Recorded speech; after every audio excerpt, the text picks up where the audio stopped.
को जितना मौका दिया जाएगा ये अपनी अंदर की छुपी प्रतिभा को उतना ही सबके सामने ला सकेंगे।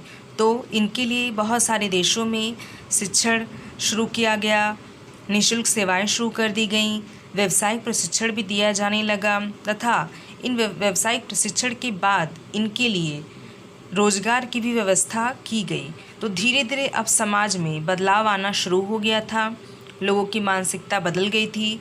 वे इन विकलांगों को अब अपने बराबर मानने लगे थे। उनको ये समझ में आ गया था कि ये विकलांग किसी एक क्षेत्र में अक्षम भले हों, लेकिन बाकी क्षेत्रों में इनकी प्रतिभा में कोई कमी नहीं है और ये बिल्कुल सामान्य लोगों की तरह ही क्रिया करने के योग्य हैं। इन्हीं सब विकलांगों की आवश्यकताओं एवं समस्याओं की गहनता को देखते हुए यूनेस्को ने वर्ष 1981 को अंतर्राष्ट्रीय वर्ष घोषित कर दिया। विकलांगों की जितनी भी समस्याएं थी, आवश्यकताएं थी, उन सब की गहराई को देखते हुए वर्ष 1981 में यूनेस्को ने अंतर्राष्ट्रीय वर्ष घोषित, जबकि भारत में अंतर्राष्ट्रीय वर्ष 5 जनवरी 1981 को औपचारिक रूप से तत्कालीन प्रधानमंत्री स्वर्गीय इंदिरा गांधी द्वारा प्रारंभ किया गया। भारत में इसको 5 जनवरी को औपचारिक रूप से लॉन्च कर दिया गया तथा इसको प्रारंभ करने का कार्य किया स्वर्गीय इंदिरा गांधी ने।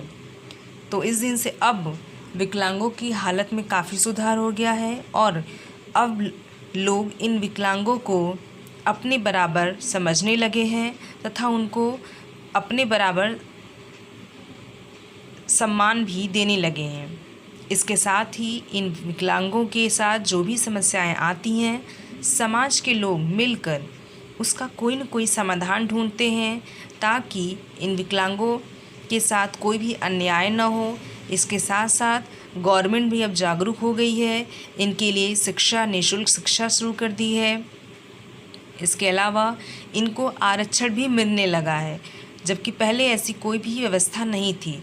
अब इन विकलांगों को सरकारी नौकरी में आरक्षण भी कुछ प्रतिशत मिलने लगा है, जिससे इनका मनोबल बढ़ा है तथा ये भी अब समाज में खुलकर सबके सामने आते हैं और हर प्रतियोगिता में बढ़ चढ़कर हिस्सा लेते हैं। तो इसके लिए ज़रूरी है कि समाज के लोग या परिवार के लोग इनको मानसिक रूप से प्रताड़ित ना करें, बल्कि जहाँ भी हो सके वे इनको सहयोग दें, इनकी सहायता करें। फिर वो सहायता चाहे शारीरिक हो, मानसिक हो या आर्थिक हो, जितनी हो सके इनकी लोग सहायता करें, लेकिन इनके ऊपर दया ना दिखाएं, क्योंकि विकलांग दया के नहीं बल्कि सहानुभूति के पात्र